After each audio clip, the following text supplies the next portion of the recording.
Good evening and welcome to another edition of Talking to Myself with Daniel Floor. I'm your host, Daniel Floor.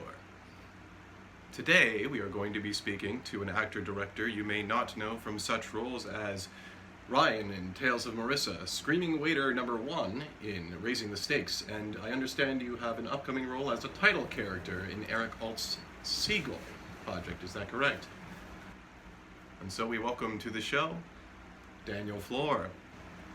Thank you for having me. Now, Daniel, you've been an actor for a little over a decade, about 12 years as I understand it. Yes, and you've been in Los Angeles for about how long now? A little over 2 years. So in that time, your career hasn't really tracked any sort of notoriety, any gravity to any of these parts. Do you have anything to say in response to that? Are you looking to attain more notoriety in your career? I mean, obviously, that is definitely part of the goal, but being famous really was never really part of the equation. I mean, I do this work because I love it, and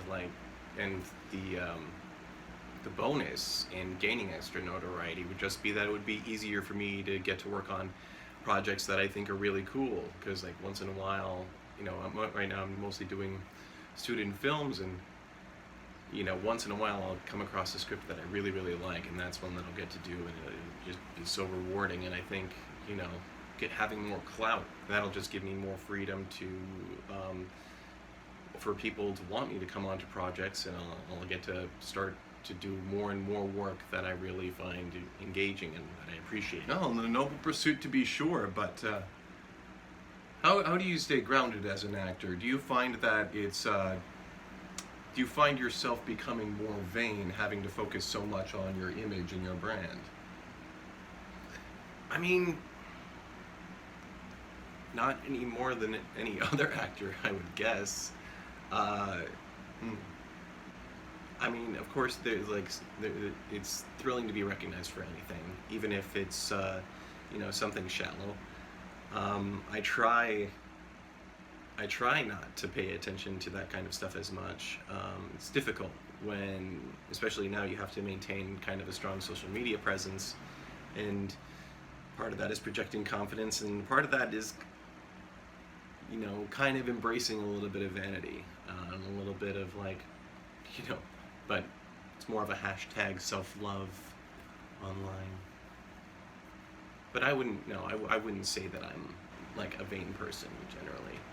Admirable indeed, but I have to ask, if that's really the case, then why would you see the need to be interviewed by yourself on your own show? Well, I mean, honestly, just because, unemployed, going through an existential crisis, but mostly just everyone was busy. Fascinating stuff.